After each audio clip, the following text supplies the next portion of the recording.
Welcome to Vendetta Sports Media. My name is James Herrick, and today I am here to do a film study on UFC welterweight champion and the #1 pound-for-pound fighter in the world, Kamaru Usman. The purpose of this film study is to point out some of the smaller details that you may not realize while you are watching Kamaru Usman. We're going to do this by looking at 3 strengths, but we're also going to look at 3 weaknesses in Kamaru's game as well. And when we're done with that, we are going to briefly discuss how Kamaru can win a fight, and we are also going to touch on the ways that his opponents may be able to beat him. Let's jump right into our first strength for Kamaru Usman, and that strength is his takedowns and top control. More specifically, we're going to look at how he uses double underhooks to take his opponents down and how he controls them once he gets them to the ground. And to illustrate that, we are going to go all the way back to his fight with Tyron Woodley, where he put on a wrestling clinic, and we're also going to look at his rematch with Jorge Masvidal. In this clip, Usman does a really good job of getting double underhooks up against the fence. Now, he's looking to land a takedown. To do this, he steps between the legs of Woodley and pulls him off the fence. At the same time, he gets off to the side. From there, all he has to do is pick Woodley up and send him for a ride. In this clip, we see Masvidal attempt a flying knee, but Usman immediately gets double underhooks and gets off to the side where he can land another big takedown. Here is one last takedown from Kamaru Usman before we move on. This one comes against Colby Covington and is a little different than the others. In this one, we see Colby really pressure Kamaru, and when he does, Kamaru easily slips the punches and gets in deep on a double leg that he has no problem finishing. To demonstrate how Usman is able to control his opponents from top, let's go back to that Tyron Woodley fight. The second Usman gets his takedown, he does 3 things to establish top control. He pressures his head into the jaw of Tyron Woodley, he gets wrist control on the right side of Woodley, and he steps over and entangles the legs of Woodley. All this is done to ensure that that takedown does not go to waste and he can do some work from top position. Now let's look away from Usman's grappling and take a look at his striking. One of the things I really like about Kamaru's striking is that he attacks the body really well. As I mentioned earlier, Usman does have really good cardio, so by attacking the body, he can really widen the cardio gap between him and his opponent. So to illustrate this, we are going to look at his fight with Tyron Woodley once again, where he did some really good body work, and we're also going to look at his rematch with Colby Covington. I absolutely love this clip because it is a great example of how to use your wrestling to set up some striking. Now, last time we were in this position, Tyron Woodley got taken down because Kamaru Usman was able to get double underhooks. This time, Tyron has an underhook of his own, so it's going to be harder for Usman to take him down. How does Usman counteract this? He absolutely blasts Tyron Woodley to the body repeatedly, and Tyron Woodley either has to let go of that underhook or he has to wait for Usman to stop punching him in the body, which is what he elects to do. Now, what Kamaru Usman is also very good at is landing a very powerful jab, and he has a good right hand as well. So, he uses those 2 powerful tools to set up a good body shot in this clip. I need you to watch the hands of both fighters in this clip. Kamaru Usman throws 2 really solid punches, and both times, Colby Covington reacts by going to block. From here, we see Usman feint that jab, but he turns that feint into a body shot and absolutely blasts Covington in the body when his hands go up to protect his head.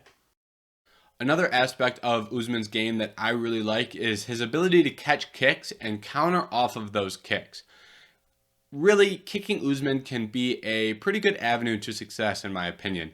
He doesn't really have great knees, so if you can kick him in the legs a couple times, you may be able to immobilize him a little bit.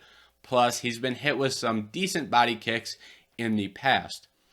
Now, what catching kicks will do is it will deter the opponent from kicking simply because they are constantly being punished for attempting to kick Usman because he always returns after a kick is thrown.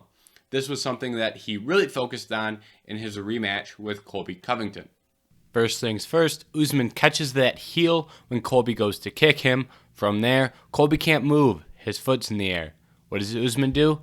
Throws a right straight, left hook, both land. Next up, he doesn't catch that heel as well this time, but he still returns with a jab that touches Covington right on the nose. Last example, but it's the same thing. Usman catches that kick, returns with a jab right down the middle. Now it's time to switch over to the weaknesses in Kamaru's game. And let's be honest, we're looking at the number one pound for pound fighter in the world. It is not easy to find a bunch of flaws in his game. However, I think there are some flaws in his striking, and more specifically, his striking defense. One of the narratives that you will often hear surrounding Kamaru Usman is the strides that he has made in his striking. While that is true, and I do believe that, a lot of those strides have come on the offensive end. He has developed some really good power, and he has developed a really good jab. However, I think there are still some holes in his striking defense that he needs to patch up. The first weakness that we're going to look at in Kamaru Usman's game is kind of less of a weakness and more of a consequence of his own style. So Kamaru Usman has a great jab. Everybody knows that. That's why it wasn't in the strengths portion, because I wouldn't be breaking any news to you. But he really commits to throwing that jab. And what that does is it does give his opponent an opportunity to slip that jab and counter. Now, that doesn't mean Kamaru has a bad jab, but when you're throwing a really good jab and you're throwing it frequently, it does present opportunities for his opponents to counter. This is something that Gilbert Burns did to land his knockdown in their fight, and it was also a staple of Colby Covington's game plan in their rematch. This first clip is the most damaging time that Usman was hit by a counter. Gilbert Burns does a really good job of timing an overhand right the second that Usman begins to throw this jab, and he gets a knockdown because of it. Here's a freeze frame of the jab by Usman and the overhand by Burns. Our next clip is courtesy of Colby Covington. In this one, he slips to the inside and he throws that left hand, which is his power hook, and he lands right on the jaw of Usman. We've got another one from Covington here. This one's a little different because he comes underneath the jab, but then he comes back over the top with a lead hook and a left straight. Both shots were made possible by slipping that jab. The second biggest weakness and flaw that I noticed in Kamaru Usman's game is sometimes when he gets in big exchanges, he gets really aggressive, which isn't bad when you land, but a lot of times we see Kamaru get over aggressive. He gets out of position, he kind of puts his head down, and he loses sight of his target. And this results in him missing very badly in some striking exchanges. Once again, this was fully on display in his rematch with Colby Covington. This first clip is pretty simple. Kamaru Usman wants to throw a jab and follow it with a massive straight right, but Covington evades to the right side here, and that straight right misses by an absolute mile. Here's another one where Colby lands a really good kick to the body and they really start exchanging. Colby knows he landed a good shot, but Usman wants to get him back. So Usman gets over aggressive.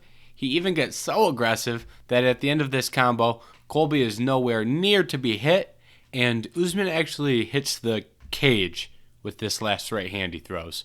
This is the definition of being over aggressive and missing because you lost sight of your target. The last weakness that I spotted in Kamaru Usman's game is kind of along the same line as the last two. When he gets in elongated exchanges and really starts trading with someone, there are times where he gets caught because he isn't in the best defensive position. Now, this has happened on several occurrences, but once again, we look to Colby Covington in their rematch. And I know I've showed a lot of Colby Covington clips here. However, Colby did go 5 rounds with Usman in their rematch, and it was a very competitive fight. So there are quite a few clips of Colby finding some of these weaknesses of Usman. In this first clip, we see Colby start to chase Usman. And he's throwing a lot of wild shots, and he actually hits the lead hand of Usman, knocking it down. I don't know if that's on purpose or if that's on accident. Either way, Usman doesn't get that hand back up, and Colby comes over the top with a right hand, and he connects square. We've got a lot of the same in this clip. These two get into an exchange, and at the end of the exchange, Colby begins to chase.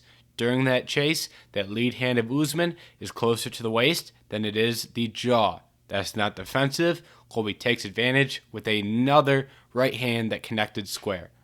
Now that we've looked at the strengths and weaknesses of Kamaru Usman's game, it is time to discuss how Kamaru can win a fight and how someone can beat Kamaru. Now, keep in mind, this isn't going to cover the full range of a fight. Rather, this is only going to cover a couple of things that I think are less talked about or are very, very important. So for Usman to win a fight, he really has to focus on landing that jab. And I know in the weakness section, I discussed how he can get hit at times because he's being countered. But that doesn't mean you go away from the jab. He needs to land that jab and land that jab efficiently. It does a lot of damage, and it really sets up a lot of his striking. However, I think he can take an even further leap in his striking if he kind of mixes up the timing a little bit of that jab and doesn't get countered as much. Also, I really think Kamaru needs to go back to his wrestling. We haven't seen him predominantly wrestle somebody consistently since Jorge Masvidal in their first fight. From there, he's attempted some takedowns and had success on the ground, but it hasn't been as big of his game plan. Now, against someone like Leon Edwards, who he's going to fight at UFC 278, he should bring the wrestling back out. He can outstrike a lot of the grapplers in this division, like Colby, like Gilbert Burns. Gilbert Burns is a little bit more balanced, but you get my point. However, at the same time, when he's facing a striker like Leon Edwards, he can go out there and out-wrestle Leon for the majority of that fight. So I think that is something that he should also do in any fight against a big-time striker. Now, on the flip side, to beat Kamaru Usman, there are a couple things you can do. First off, you have to be able to defend takedowns. This is especially true if you're a striker, if you're Jorge Masvidal, or if you're Leon Edwards. Really, you have to defend that takedown. And when he gets you up against the fence, you have to be able to get your back off the fence because he does a lot of good work in the clinch. Like I showed you earlier, landing body shots in the clinch, getting takedowns in the clinch. It's a bad, bad position. Is it easy? Absolutely not. I am not saying that is an easy thing to do by any stretch of the imagination, but it is a very big thing that you can do to put yourself one step closer to beating Usman. Another thing, like I mentioned earlier, a lot of good strikes come off the countering of that jab. If he comes out jab heavy, counter that jab. At least slit that jab and don't take the damage from the jab. But it's even better if you can slip it and land your own counter. That kind of results in him throwing that jab less, you're taking less damage, and you're landing more strikes. The last thing, throw some kicks. I know he can counter kicks. However, if you can land consistently with your leg kicks or with body kicks, I think that's a good avenue to success. There's a reason Kamaru makes such an effort to defend against these kicks with catches and counters, right? If he wasn't worried about them, he wouldn't do that. So I really think that you should attack the kicks, but at the same time, be prepared for something to come back once you throw that kick. You can't throw lazy kicks. You have to commit, land, and be prepared for punches coming back your way. Thank you so much for watching this film study on Kamaru Usman. If you enjoyed, please go back and watch the last film study that I did on Israel Adesanya. Very similar video. But more importantly, make sure you subscribe to Vendetta Sports Media on YouTube. And please go to vendettasportsmedia.com where you can get a lot of cool sports content and articles every day. Thank you so much for watching.